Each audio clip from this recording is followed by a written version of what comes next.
continuar nesse ambiente, continuar nessa adoração. Aproveita, feche seus olhos, erga suas mãos. Vamos expressar gratidão a Deus por tudo que Ele já vem feito nesse dia. Aproveita, começa a orar, começa a agradecer. Fala: Deus, eu sou grato. Fala: Deus, eu sou grato pelos meus filhos. Eu sou grato pela minha família. Eu sou grato pela minha casa. Eu sou grato pelo meu emprego. Começa a agradecer, deixa Deus te usar nesse momento. Chega de ingratidão na nossa vida, começa a agradecer. Se você é grato de verdade, eu acho que pode ser mais forte. Fala: Deus, eu sou grato. Eu sou grato pela minha família. Eu sou grato pela minha casa. Eu sou grato pela tua provisão, Senhor. Começa a agradecer. Começa a agradecer. Nós somos gratos, Senhor. Nós somos gratos porque sabemos que o Senhor já começou uma boa obra nessa noite. Nós somos gratos porque sabemos que o Senhor não nos deixará ir embora, Senhor, sem que nada seja mudado dentro de nós. Nós somos gratos, Deus, porque o Senhor já está abrindo as nossas mentes, porque o Senhor já está abrindo o nosso coração. Deus, vem sobre nós, Senhor. Vem sobre nós, Senhor.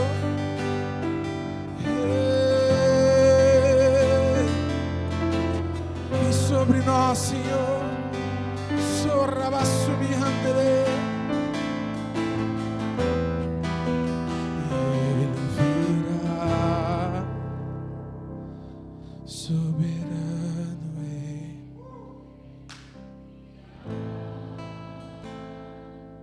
E o governo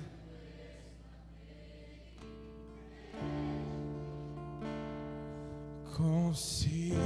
Acho que pode ser mais forte. Ele virá,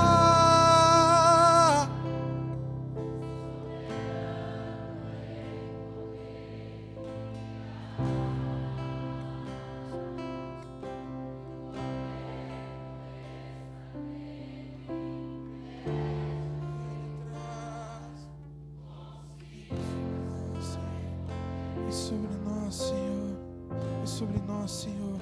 Antes de você se sentar, pega a tua Bíblia, vamos lê-la, vamos viver a palavra. Vamos abrir em Hebreus 11, vamos ler a partir do versículo 1. Mas antes da gente começar a ler, eu quero fazer mais um ato profético aqui que Deus pediu.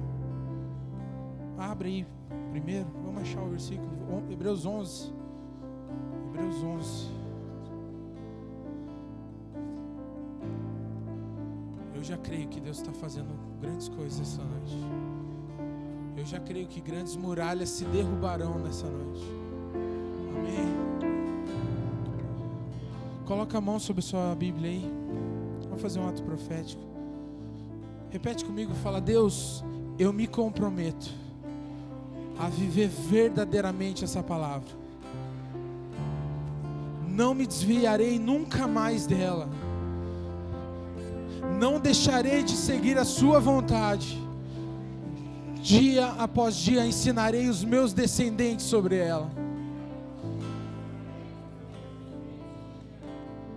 Nesse dia, dia 19 de fevereiro, eu me comprometo. Acho que você pode falar mais forte. Eu me comprometo. Amém. Vamos ler Hebreus 11.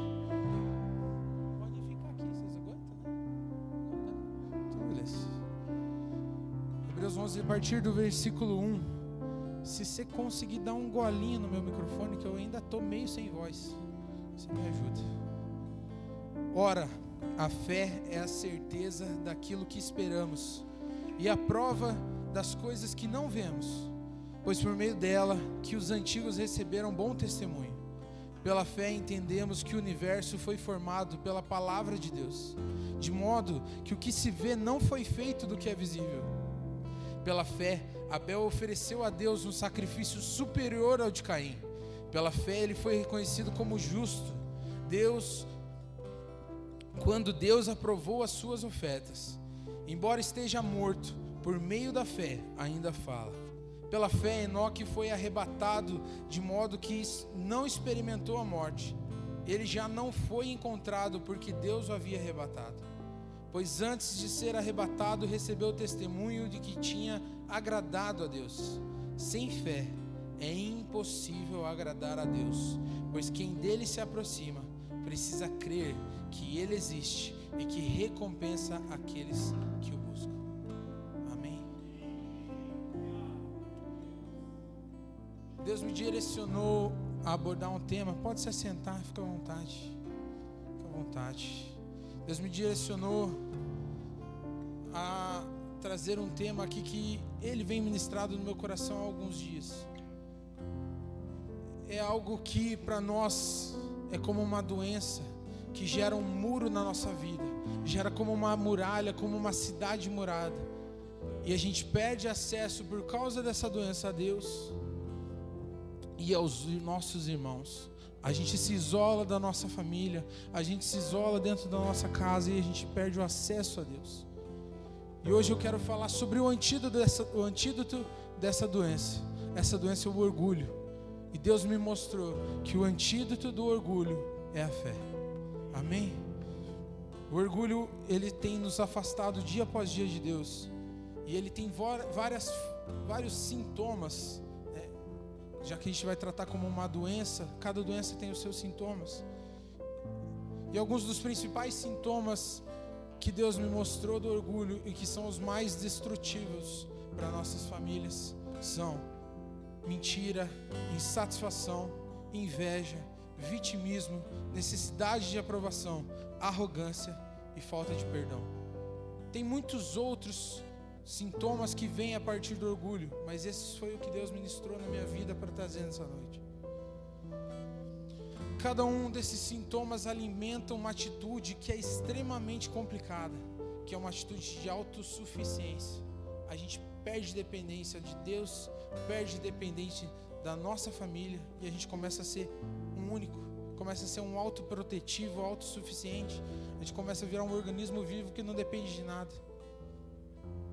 E isso nos impede de experimentar a plena dependência em Deus. E é isso que nós queremos relatar nessa noite. Amém? A fé é o antídoto de Deus contra o orgulho. Ela nos ensina, como lemos nesses versículos, a confiar plenamente naquilo que Deus há de fazer em nós. Quando nós exercitamos a fé, nós reconhecemos que há sobre nós a soberania de Deus e a graça. Nós começamos a esvaziar o nosso coração de qualquer necessidade de nos engrandecer perante os homens e começamos a depender mais dele. O capítulo 11, esse capítulo 11 de Hebreus, ele vem para nos mostrar alguns exemplos de homens e mulheres que viveram essa fé verdadeira. E muitos deles nem experimentaram o orgulho, porque a fé, ela não é só um antídoto, como é uma vacina contra o orgulho.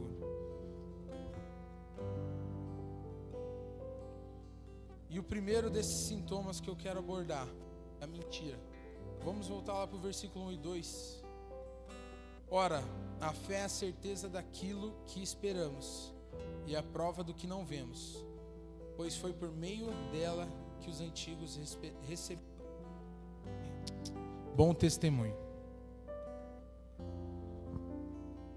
Nós usamos frequentemente a mentira para todas as coisas da nossa vida.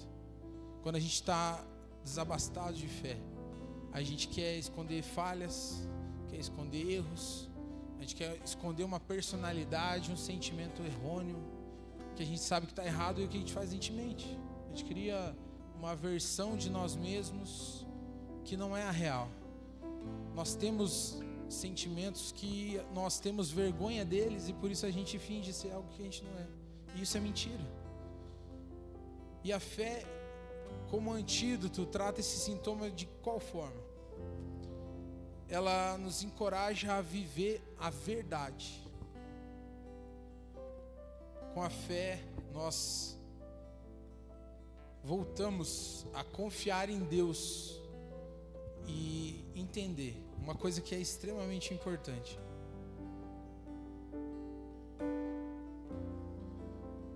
Com fé nós entendemos que Deus nos aceita como nós estamos. Com fé nós entendemos que nós não temos necessidade de usar máscaras perante Deus. Nós podemos ser verdadeiros, podemos ser reais, porque é assim que Ele vai poder tratar nosso coração. Nós paramos de esconder as nossas fraquezas. Os heróis da fé, eles foram reconhecidos não por parecerem perfeitos. Você não vê isso naquele versículo. Eles foram reconhecidos porque eles depositaram total confiança em Deus e viveram a partir dessa confiança. Eles demonstraram que a identidade em Deus era suficiente, não precisava nada além disso. A primeira forma como a fé se aplica aqui como antídoto é que, em vez de você mentir para parecer ser alguém melhor, você começa a exercitar a fé. E a partir disso você lembra que os antigos não mascararam as suas fraquezas e eles confiaram genuinamente em Deus. E a partir dessa confiança, quem os aprovou foi Deus, não o mundo. Será que você não tem buscado a aprovação do mundo? Será que você não tem mais se preocupado em esconder o erro, a sua falha? E eu só tenho uma coisa para te dizer: com essa doença, você não vive a dependência de Deus. Com essa doença, Deus não consegue agir na sua vida. Próximo sintoma. Vamos lá, versículo 3.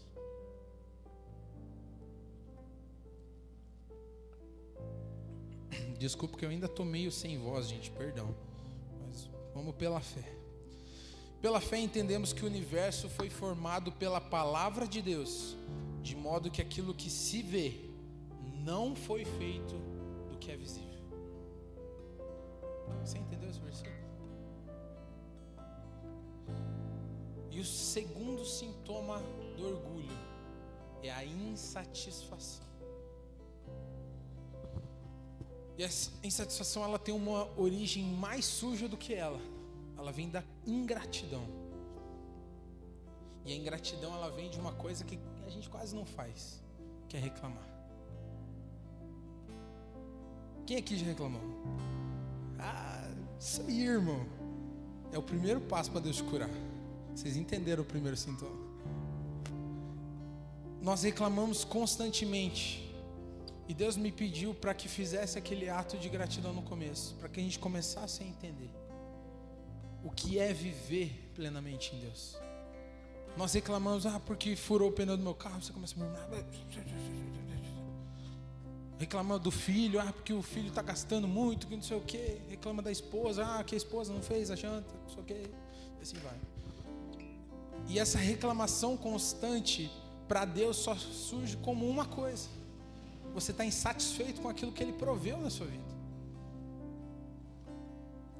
Pela fé nós compreendemos que todas as coisas e todas as circunstâncias que nós temos vivido são de Deus. Foi Ele que designou aquilo, foi Ele que decidiu que a sua vida estaria daquela forma naquele momento. Nós temos que parar de pensar que Deus está no céu roendo as unhas para que tudo dê certo. Isso não é verdade. Deus é soberano e Ele sabe como as coisas vão ser. O que muda não é o que vai acontecer, o que muda é a sua atitude perante o que acontece. Você tem conseguido ser grato no seu dia a dia? Ou você tem reclamado? Ou você tem murmurado? Meu salário está baixo, eu não consigo pagar as contas. Faça um ato de fé, fala: Deus, eu sou grato pelo meu salário, eu sou grato pela provisão, eu sou grato porque eu tenho conseguido viver dia após dia perante a sua presença. Chega de reclamar, chega de reclamar.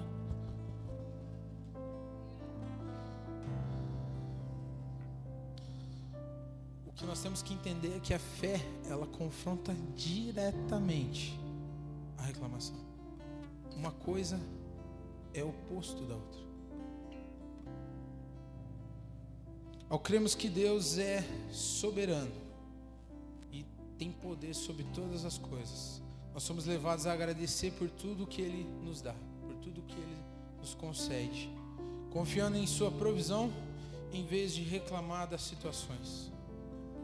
Quero ler mais um versículo aqui, se você puder abrir, é importante. Romanos 8, nós vamos ler a partir do versículo 17.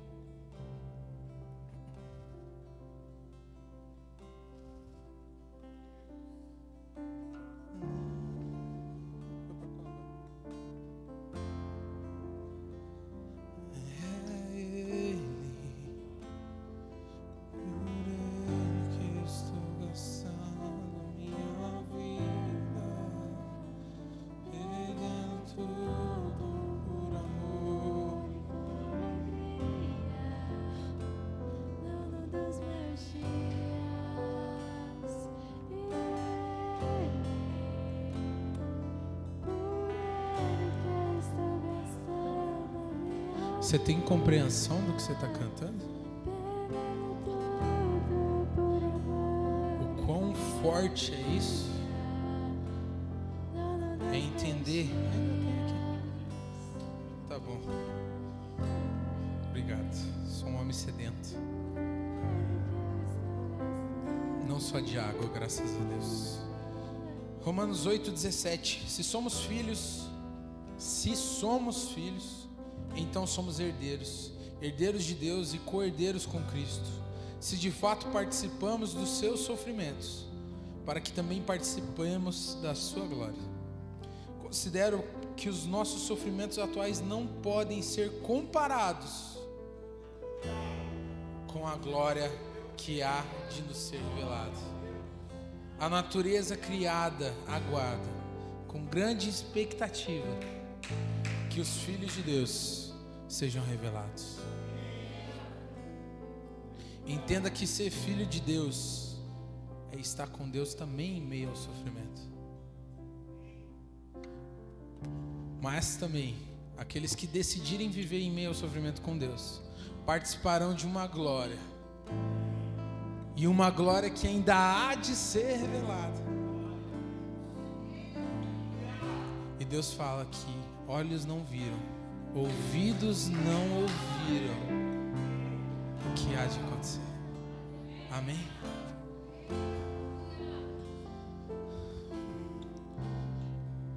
Eu vou dizer para vocês, faça isso como um ato profético no seu dia a dia. Aquele momento que nós fizemos antes. Quando acordar, levante e fala: Deus, eu sou grato pelo meu novo dia. Deus, eu sou grato pela minha família. Faça isso todos os dias, cultive esse coração grato. Reconheça pela fé que Deus está no controle e sabe o que é melhor para você. Você não sabe o que é melhor para você, você sabe o que você quer. Deus sabe o que é melhor para você, Deus sabe o que é melhor naquele momento para você. Se Deus formou o universo do que não se vê, Ele também pode suprir nossas necessidades e nos ensinar o que é o contentamento. É ter contentamento perante todas as situações, independente, porque nós estamos com Deus. Próximo sintoma, vamos lá. Agora nós vamos para o versículo 4, Hebreus 11, versículo 4. Como você é um crente muito esperto, eu sei que você não fechou Hebreus. Se fechou, você agora vai ter um trabalhinho para achar de novo. Hebreus 11, versículo 4, ainda bem que estava perto. Vamos lá. Pela fé, Abel ofereceu a Deus um sacrifício superior ao de Caim. Pela fé, ele foi reconhecido como justo quando Deus aprovou as suas ofertas. Embora esteja morto, por meio da fé, ainda fala.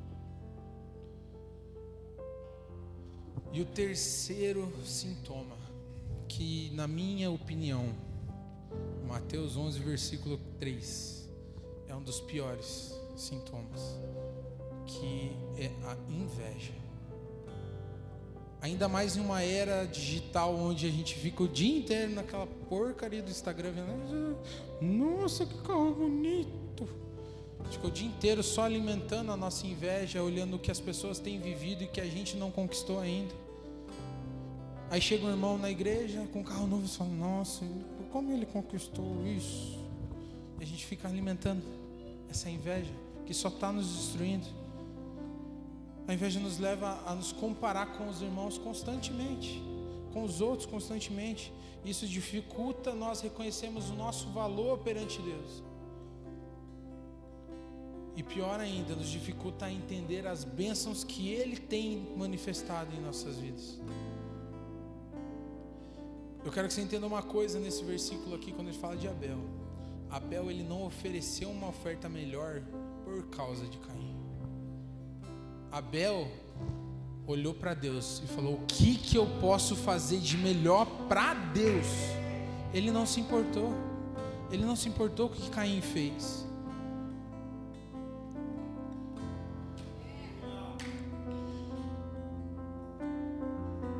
Agora Caim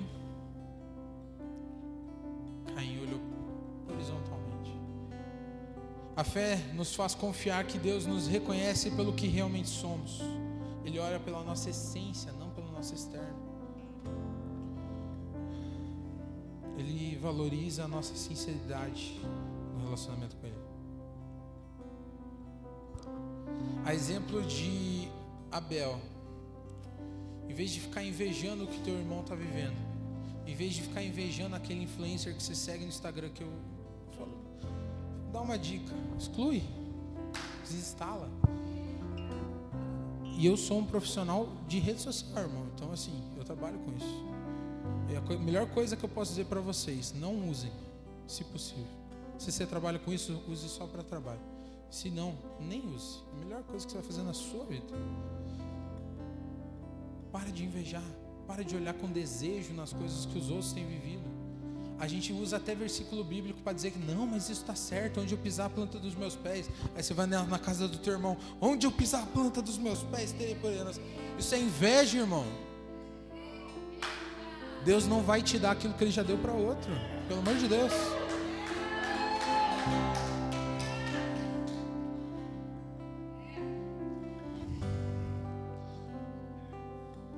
Está na hora da gente começar a confiar de verdade em Deus, não só da boca para fora. Confiar que Ele nos vê e valoriza aquilo que nós temos feito. Eu creio nisso 100%.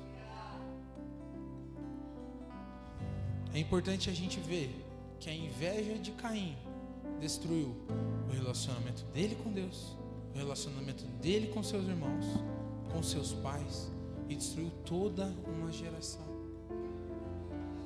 Será que seus filhos não têm vivido reflexo da sua inveja?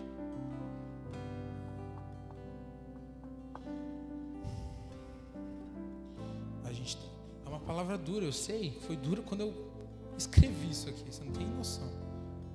O orgulho tem destruído as nossas famílias há décadas. Enquanto a gente não curar isso nas nossas vidas, ele vai continuar destruindo. E o pior, silenciosamente. É quase um Covid.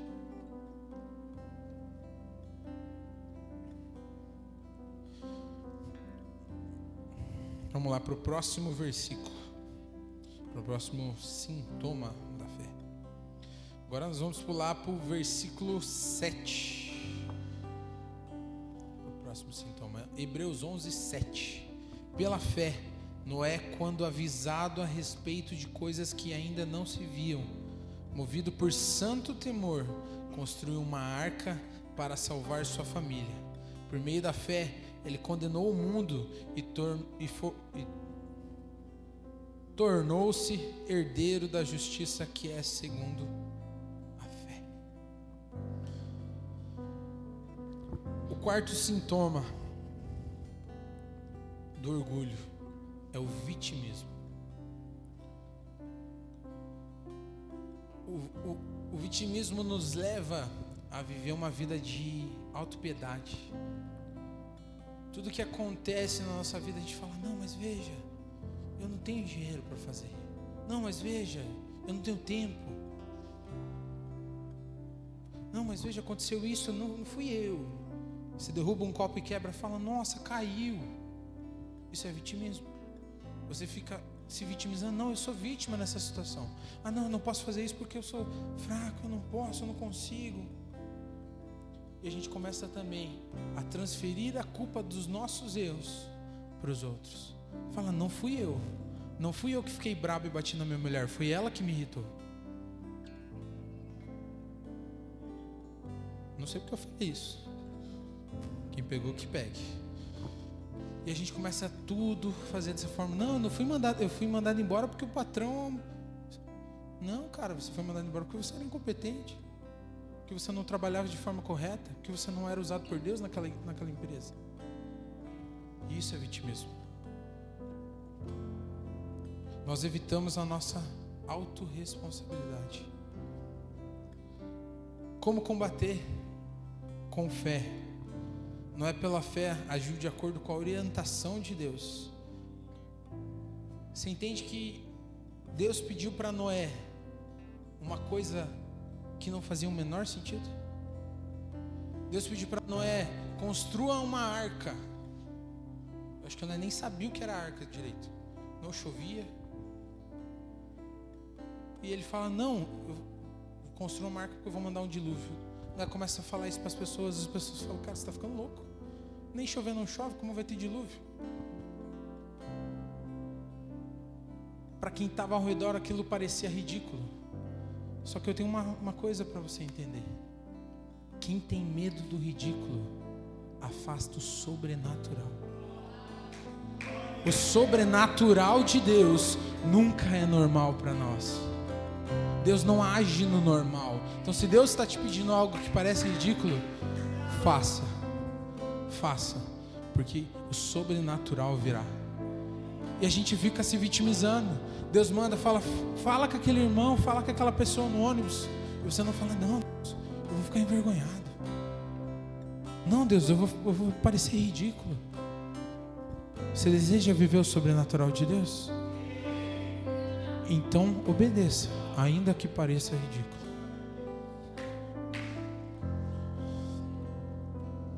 Ao invés de ficar se vitimizando diante das adversidades, Noé depositou sua confiança no plano de Deus. Ele confiou que, independente de parecer normal, ridículo, seja o que for, ia acontecer. Comece a agir com responsabilidade. Haja com fé e fala: não, se eu errei, sou eu. Se eu não fiz, fui eu. Se Deus mandou, eu faço. Se Deus pediu, está pronto, está feito. Porque aí sim Deus vai começar a operar na sua vida. A fé nos impulsiona a obedecer, a cumprir o propósito de Deus em nossas vidas. Olha lá, próximo sintoma, versículo 8.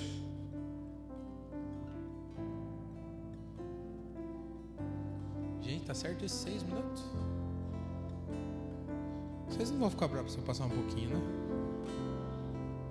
Amém. Agora eu gostei. Você é um homem de fé, Gabriel. Deus te abençoe. Vamos lá, versículo 8. Pela fé, Abraão, quando chamado, obedeceu. O que ele fez? Acho que dá para falar mais forte. Abraão, quando chamado, e dirigiu-se a um lugar que mais tarde receberia como herança. E a parte final é sensacional. Embora não soubesse onde estava indo. Você tem coragem de saber de ir para onde você não sabe? Quando Deus mandar?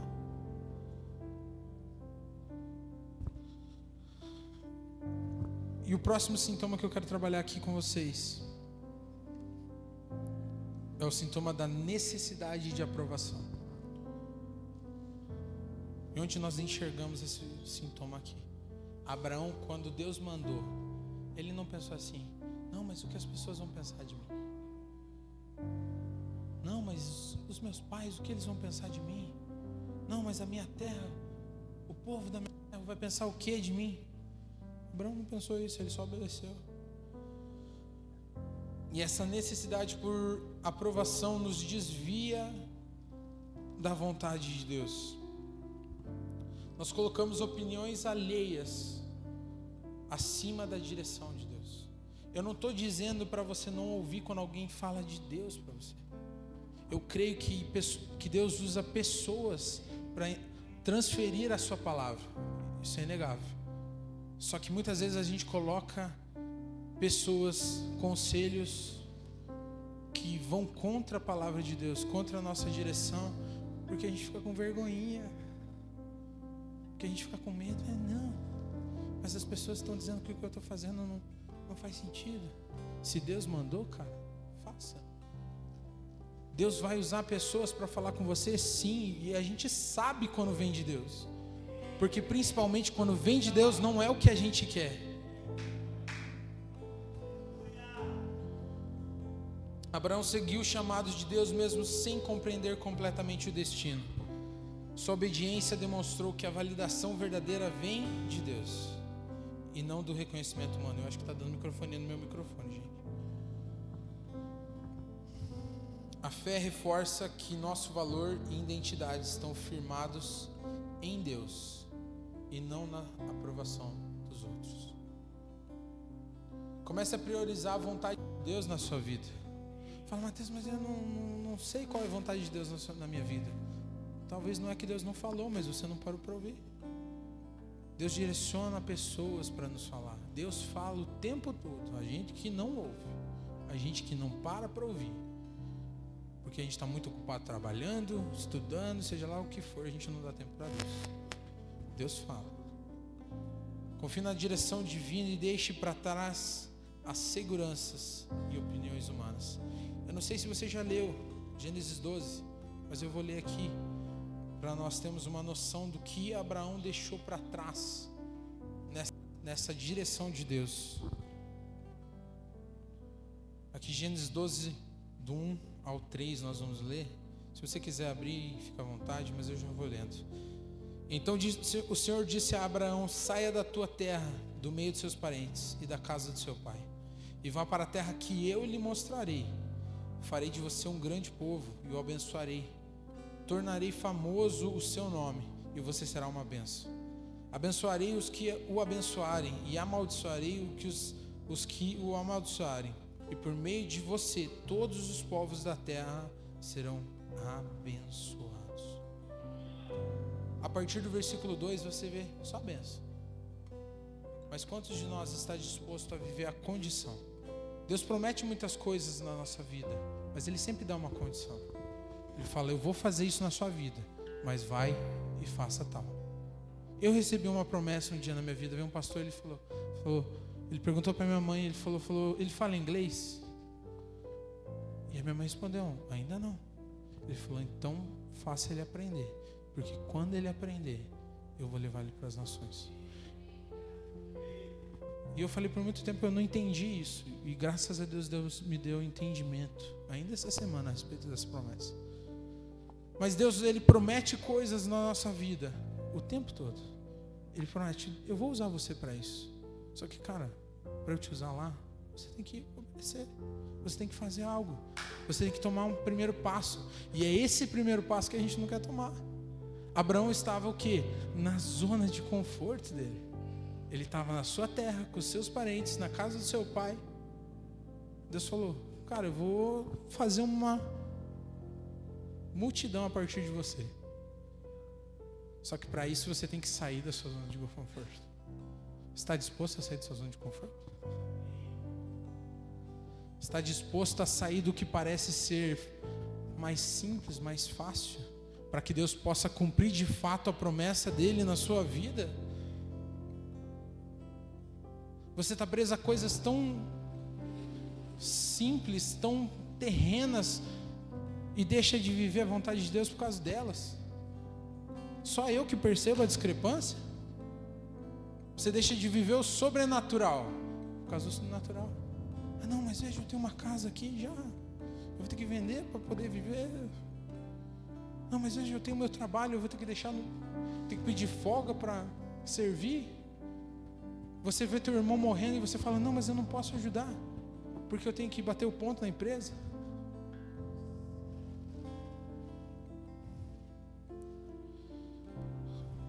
Tá acabando?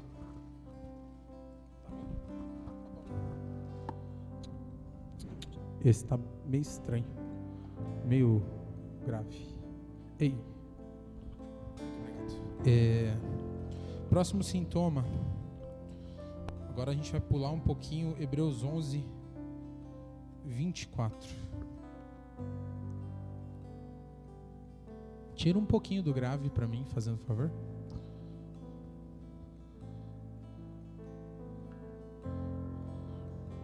Grave. Tira o grave. Tá dando... Hebreus 11, 24.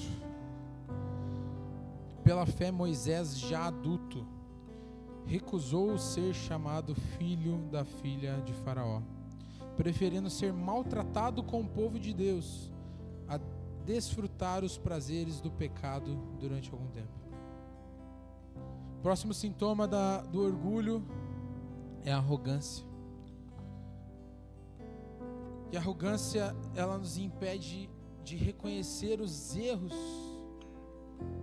E pior, ela nos impede de buscar ajuda para tratar esses erros. E a gente volta naquela atitude de autossuficiência. Moisés, pela fé, ele renunciou. Você entende aqui o que Moisés renunciou? Ele renunciou ao status de príncipe. Não para algo melhor. Ele renunciou ao status de príncipe para ser maltratado.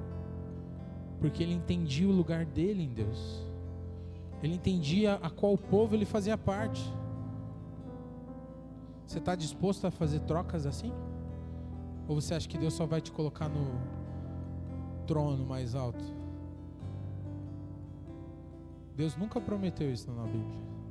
Ele nos mostra essas pessoas para que nós entendamos. Há sofrimentos, há situações que serão difíceis aqui na terra, sim, mas com Ele a gente nem sente passar por essas situações. Com Ele essas situações se tornam fichinha, porque a glória dEle na nossa vida é suficiente. A presença dEle na nossa vida é suficiente. A fé nos ensina a reconhecer que nossas limitações, a reconhecer nossas limitações e a depender não apenas de nós mesmos, mas também da comunidade de fé. A nossa arrogância nos impede de entender que Deus está colocando pessoas ao nosso redor para nos curar e nos transformar. A arrogância nos impede de entender que os nossos pastores, quando nos dão uma palavra, aquilo não é para a nossa morte, e sim para que nós possamos viver verdadeiramente. Abandone a arrogância, comece a exercer a humildade. Busque apoio e orientação na comunidade, busque apoio e orientação dos seus pastores. Assim como Moisés, escolha identificar-se com o povo de Deus e permita que sua dependência de Deus o conduza ao cumprimento do propósito divino.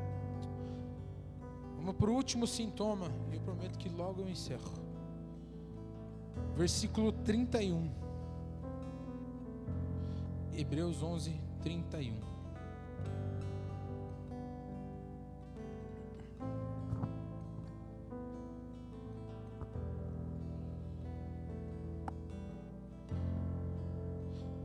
Esse versículo, quando eu li ele, eu precisei dar uma estudada para entender o contexto, mas o contexto é extraordinário.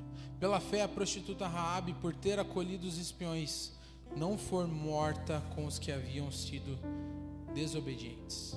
Deixa eu explicar um pouquinho o contexto, talvez você não saiba, mas Raabe era de Jericó. E Josué, por direção de Deus, envia 2 espias até Jericó. Eles vão de Israel a Jericó para espiar. E Raabe, por fé, mesmo eles sendo inimigos, os acolheu na sua casa. Não só isso, os protegeu. O último sintoma, embora aqui não seja tão claro, mas eu vou te explicar, é a falta de perdão.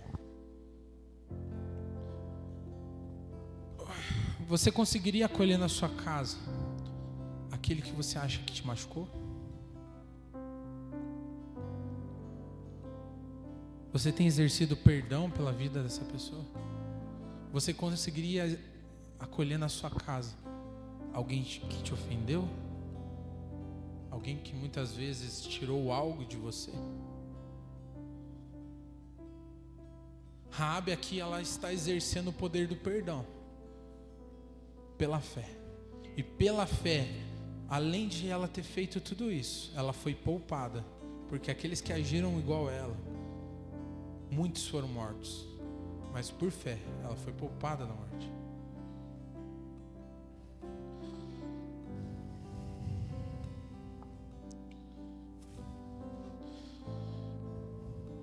Pela fé, Raabe demonstrou coragem e misericórdia ao colher os espias, evidenciando uma transformação interna que rompeu com velhos ressentimentos. Sua atitude revela como a fé pode promover uma renovação interior, libertando-nos do apego a um passado que alimenta atitudes negativas. O perdão, ele nos liberta, não somente aqueles a quem nós perdoamos. E isso é o ponto que nós temos que entender. O perdão nem sempre é para os outros, mas para que Deus possa agir em nós. Para que Deus possa agir no seu coração, você tem que perdoar, tirar esse rancor, tirar essa mágoa. Reflita sobre como a fé pode transformar o seu coração, permitindo que você deixe para trás esses ressentimentos e experiências e deixe de alimentar o orgulho. Nós vimos que o orgulho, ele se manifesta de diferentes formas, mas a fé em Deus é o antídoto. A fé em Deus é o que vai nos tratar de todo esse orgulho. Ela é eficaz contra todas essas manifestações. Ao exercitarmos a fé, somos capacitados a viver em verdade, gratidão, contentamento, responsabilidade, obediência, humildade e perdão. Eu quero ler mais 2 versículos, não precisa abrir para a gente poder ir para o final. Já estou passando do horário. Mas são 3 versículos na verdade, mas é jogo rápido, eu prometo. E a gente já vai pro final. O próximo é logo na sequência, Hebreus 12, que é uma conclusão de Hebreus 11. Ele diz assim: portanto também nós, uma vez que estamos rodeados por tão grande nuvem de testemunhas, livremos-nos de tudo o que nos atrapalha e do pecado que nos envolve, e corramos com perseverança a corrida que nos é proposta, tendo os olhos fixos em Jesus, autor e consumador da nossa fé. Ele, pela alegria que lhe fora proposta, suportou a cruz, desprezando a vergonha, e assentou-se à direita do trono de Deus. Possamos correr essa corrida, porque em Deus nós já vencemos essa corrida, mas sem Deus nós não somos capazes nem de correr. Próximo versículo, e esse já começa a falar sobre a cura, sobre como buscar a cura desse orgulho. Filipenses 2:5: que seja a atitude de vocês a mesma que de Cristo, que embora sendo Deus, não considerou que o ser igual a Deus era algo que devia se apegar, mas esvaziou-se a si mesmo, vindo a ser servo, tornando-se semelhante aos homens, e sendo encontrado em forma humana, humilhou-se a si mesmo e foi obediente até a morte, e morte de cruz. Por isso Deus o exaltou à mais alta posição e lhe deu o nome que está acima de todo nome, para que no nome de Jesus se dobre todo o joelho no céu, na terra e debaixo da terra, e toda a língua confesse que Jesus Cristo é o Senhor, para a glória de Deus Pai. Tá bom, Mateus, eu entendi, eu sou orgulhoso, eu tenho que ser tratado, mas como eu vou ser curado? E a chave está aqui, 2 Crônicas 7:14. Se o meu povo, que se chama pelo meu nome, se humilhar, orar e buscar a minha face, eu dos céus o ouvirei, perdoarei os seus pecados e sararei a sua terra. Você quer ser curado do orgulho? Se humilhe, entenda o que você tem vivido, assuma a sua responsabilidade pelos seus pecados e se humilhe diante de Cristo. Pode se colocar de pé, nós estamos indo já para o final, eu prometo. desculpa, peço perdão por ter passado um pouquinho, mas eu tenho uma coisa para te dizer. Você não é curado porque você não se humilha. E a humilhação é o teu primeiro passo em busca desse perdão de Deus. A humilhação é o teu primeiro passo em busca da cura do orgulho. Nessa noite aproveite para fazer uma autoanálise, olhar para dentro de si. Para de olhar ao teu redor, feche teus olhos e pense: Deus, me mostra se eu ainda sou. Porque se você não se reconheceu em nada, amigo, eu só tenho uma coisa para dizer: você é mais orgulhoso do que qualquer um. O teu orgulho está te impedindo de reconhecer o teu orgulho. Então peça: Deus, abre os meus olhos. Deus, abre os meus olhos para que eu possa reconhecer esse orgulho, porque eu quero ser tratado. Eu não quero viver mais esse orgulho. E eu quero desafiar você que reconheceu que é orgulhoso. Faça um ato profético, se humilhe hoje diante de Deus. Se preciso for, vem aqui na frente, se ajoelhe. Seja ousado. Seja ousado. Fala: Deus, eu não quero mais viver esse orgulho. Deus, eu não quero mais viver longe da tua presença. Até quando você vai deixar o teu orgulho te afastar da presença de Deus? Até quando você vai deixar o teu orgulho destruir a tua família? Até quando você vai deixar o teu orgulho destruir as suas finanças? Até quando você vai deixar o teu orgulho destruir os seus filhos? Eles estão sofrendo e você não está vendo, porque você é orgulhoso. A sua família sofre e você acha que está tudo bem, porque você é orgulhoso.